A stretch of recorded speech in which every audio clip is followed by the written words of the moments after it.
Chers frères, merci, et chères sœurs, je vous remercie. Car depuis un certain temps, j'ai décidé de pas garder le silence, puisque j'ai des sites ou des blogs, et j'ai même, pas personnellement, surtout pour le côté radio, avec le concours d'un ami haïtien, nous avons une radio internet qu'on appelle Caribbean African Network. C'est en fait dans cette radio-là où je fais des interventions, beaucoup plus en anglais, hein, parce que ce sont les Américains qui m'ont donné l'opportunité de faire passer ces émissions. Et cette émission a pour objectif, en fait, donner des informations, et donner surtout beaucoup plus des connaissances, partager des connaissances ésotériques, spirituelles et mystiques. Et étant donné que moi-même, ayant appartenu à certains milieux, et j'appartiens aussi à un milieu spirituel, j'ai eu l'autorisation donc de mes guides et de mes maîtres de pouvoir de temps en temps partager certaines connaissances avec le public, des connaissances que eux, ils me les donnent. Par exemple, là, dans 2 heures pratiquement, à partir de 3 heures du matin, je vais être avec eux. Hein. C'est-à-dire que je ne me déplace pas physiquement. Mais je vais pouvoir, je ne sais pas si vous avez suivi l'un de mes enseignements sur les avantages que cela donne lorsque vous, finalement, lorsque vous réalisez votre union avec le Père Céleste, lorsque vous devenez un. Je crois que je vais brièvement parler de cela.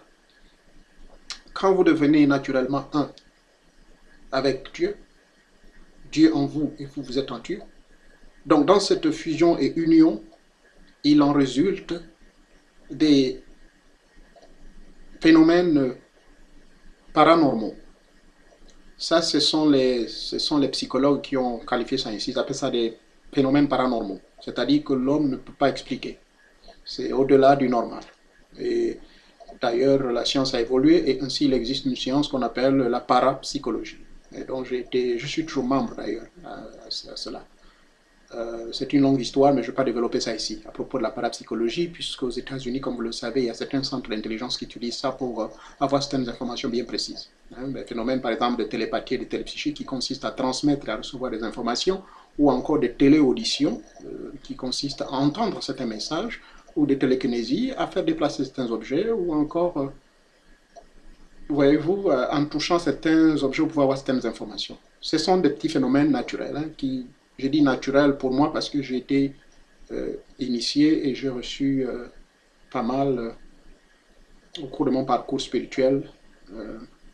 J'ai bénéficié de cette formation. Donc, la bilocation qui n'est autre qu'un phénomène de séparation corps-objet, c'est-à-dire ce qu'on appelle, généralement les humains appellent ça le dédoublement. Donc, vous vous dédoublez, ça veut dire qu'une partie de vous, c'est-à-dire votre âme, votre être divin, utilise le corps astral pour pouvoir aller explorer d'autres mondes. Hein, et le corps physique est là, puisque le corps physique, c'est le corps le plus grossier, le plus matériel, qui en fait ne sert seulement que pour cette dimension matérielle, qui nous sert seulement pour vivre ici, qui nous sert seulement pour expérimenter les passions humaines, les terrestres humaines et autres, pour apprécier un peu le monde dans lequel nous transitons, hein, avant de repartir dans le monde réel. Et pour votre information, le monde réel se trouve là-bas. C'est là-bas où se trouve le monde réel, c'est-à-dire le royaume. Le royaume, pour certains, ne pensez pas que c'est un monde spirituel, c'est un monde réel, matériel, on retrouve tout ce que nous avons ici, là-bas.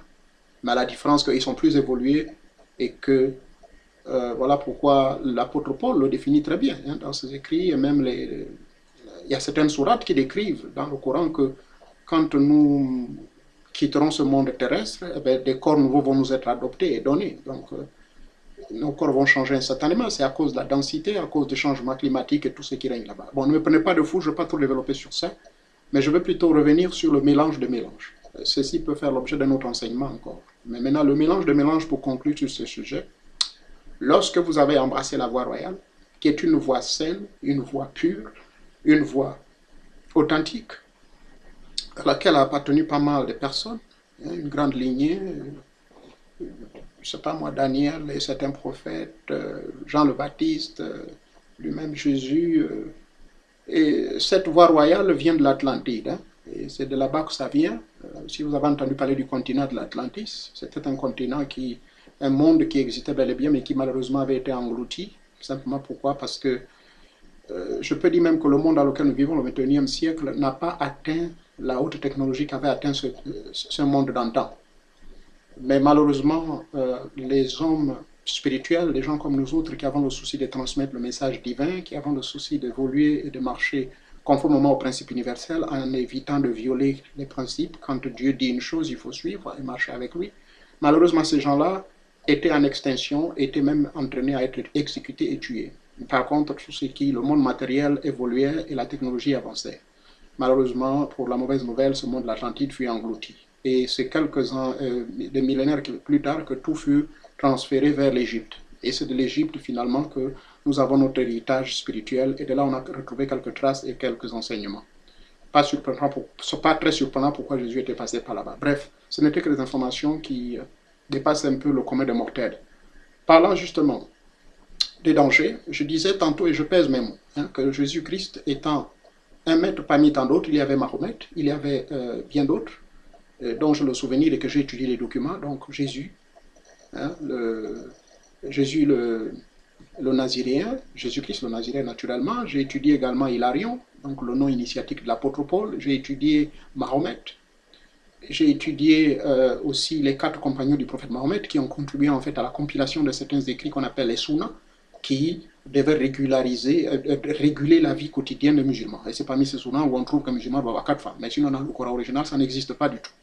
Bref, certains d'entre eux, bien sûr, vont développer le soufisme, qui est l'islam mystique, l'islam spirituel, dont j'ai bénéficié quelques enseignements, c'est-à-dire que c'est l'alchimie mystique, disons, du monde musulman. Bref, il y a également pas mal des milieux spirituels. J'ai fréquenté les grands maîtres de la Macumba au Brésil, j'ai fréquenté les grands maîtres du Djembe, du Bwiti, pratiqué la chose.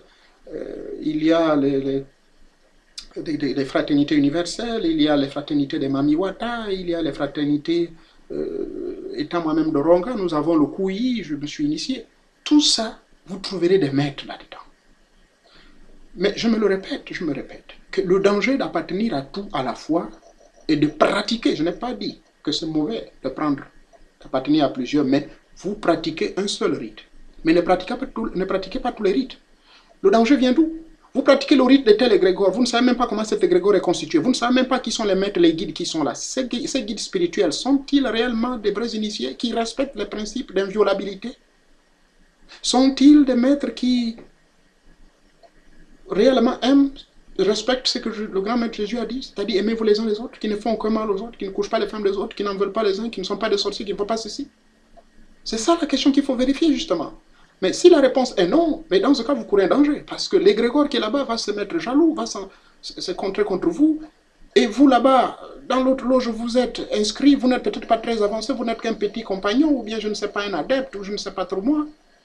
Dans l'autre, vous êtes peut-être un maître, mais si c'est une loge qui a un égrégore très faible, vous ne pouvez pas atteindre la dimension d'une puissance assez agissante.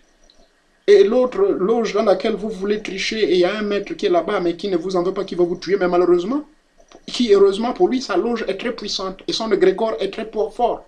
Mais vous allez perdre votre âme, et vous allez mourir pour rien. Vous comprenez donc le danger de ne pas appartenir à ces histoires-là. Évitez de manipuler les forces de la nature n'importe comment. Parce que dans la plupart de ces loges, on vous amènera à faire des rituels. Or, la ritualie, c'est des choses dépassées. La voie de Jésus, la voie royale, ne recommande pas des rituels abracadabrants pour manipuler les forces de la nature. Oui, au début, je l'ai compris. Avant 1975, je l'ai compris. Aujourd'hui, à l'âge de 50 ans, je le comprends. Mieux encore, que oui, l'homme a besoin de ça. Ça s'appelle des béquilles spirituelles. Vous voyez, quand quelqu'un part d'un accident, il a besoin de béquilles pour se remettre. Voyez-vous? Mais cela ne doit pas vous éterniser dans ce milieu-là. Parce qu'il y a le danger. Quelque temps plus tard, vous allez payer le prix. Voilà pourquoi vous voyez des morts bizarres. Parlons encore d'autres dangers. Quand vous êtes initié sur la voie du Seigneur Jésus, la voie christique, vous n'avez pas le droit de faire certaines choses que moi je vois certains hommes, aujourd'hui des pasteurs. Ils se disent pasteurs. Les membres qui vont dans les églises, on prêche le message, mais ils sont les premiers à les déconner, à commettre des adultères. Le pasteur est là, le voilà encore qui va commettre des adultères ou qui accepte des homosexuels et autres. Alors que le même document qui le lit, je ne suis pas contre les homosexuels, ne me prenez pas mal. Mais à vous, homosexuels et lesbiens, si vous pensez que vous devez tout être accepté dans certaines églises, je vous conseillerais d'aller dans une église où où les documents qui sont utilisés pour la prêche, la transmission du message de manière exotérique et ésotérique n'ont pas de recommandations qui vont à l'encontre de vous. Mais par contre, si vous vous retrouvez dans une église où ils appliquent ce que l'apôtre Paul a dit dans Romains chapitre 1, le verset 26, n'y allez pas. Parce que le livre de Romains chapitre 1 du verset 19 jusqu'à 26 est très clair. Hein? Et vous allez vous sentir offensé? Non, n'y allez pas donc. Je vous respecte, mais c'est dommage. Les livres sacrés ne vous autorisent pas à mener cette vie. Ce n'est que, bref, je ne condamne pas. Ce sont des failles psychologiques. Ce sont des choix. Les failles psychologiques, j'entends par là que ça part depuis l'enfance. Peut-être qu'il y a eu des déviations de la société qui a fait en sorte que l'enfant, en voyant ce que la mère faisait, le comportement donc s'était féminisé avec le temps. Et voilà. Bref, les hommes, les autres qui se lancent dans la politique. Mon frère, pourquoi tu vas te casser la figure dans la politique alors que Jésus, dans ses écrits, il est très clair. Même le gouverneur là lui avait posé la question. Et Jésus a répondu clairement que mon royaume n'est pas de ce monde. Jésus a dit clairement que vous êtes de ce monde, mais vous ne faites pas partie de ce monde. C'est-à-dire vous êtes les ambassadeurs de Jésus-Christ. Comment voulez-vous être ambassadeur de Jésus et en même temps être ambassadeur d'un gouvernement humain? Mais ça ne va pas là. Comment voulez-vous être du gouvernement des hommes et en même temps être du gouvernement de Dieu? Vous savez très bien que le mot politique,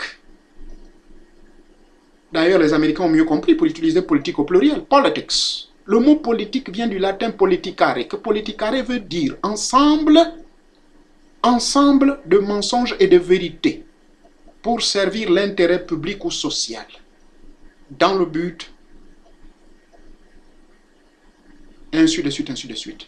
Voyez-vous la définition de politicare? C'est l'ensemble de mensonges et de vérités. Donc c'est 50% vérité, 50% mensonge. 50% pour moi, 50% pour l'autre. Ce n'est pas ça. Vous êtes un homme de Dieu. Il ne faut pas rentrer dans la politique et vous êtes en violation avec les principes divins. Si vous êtes pasteur, vous êtes un chrétien, soi-disant appelé chrétien, pasteur ou révérend, quoi que ce soit, et que vous êtes dans la politique, vous êtes en faux. Oui, ce n'est pas moi qui le dis, c'est Jésus dans son évangile. Jésus a bien dit, vous ne faites pas partie de ce monde, lui ne fait pas partie de ce monde. Et son frère, son demi-frère Jacques, de même père, l'a écrit. Hein? Que c'est de l'adultère.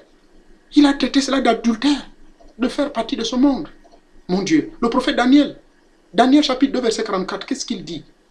Que le royaume des cieux, que nous prions tous les jours, que notre Père qui est aux cieux, que ton royaume vienne et que ta volonté soit sur la terre. Ce royaume-là va faire quoi? Daniel chapitre 2, verset 44 dit que ce royaume viendra détruire tous les gouvernements humains. Mais toi, tu vas être de ce gouvernement-là. Et en même temps, tu vas être au gouvernement avec le gouvernement de Dieu. Tu vas être à la fois à la table, sur la table des mamans et sur la table de Dieu.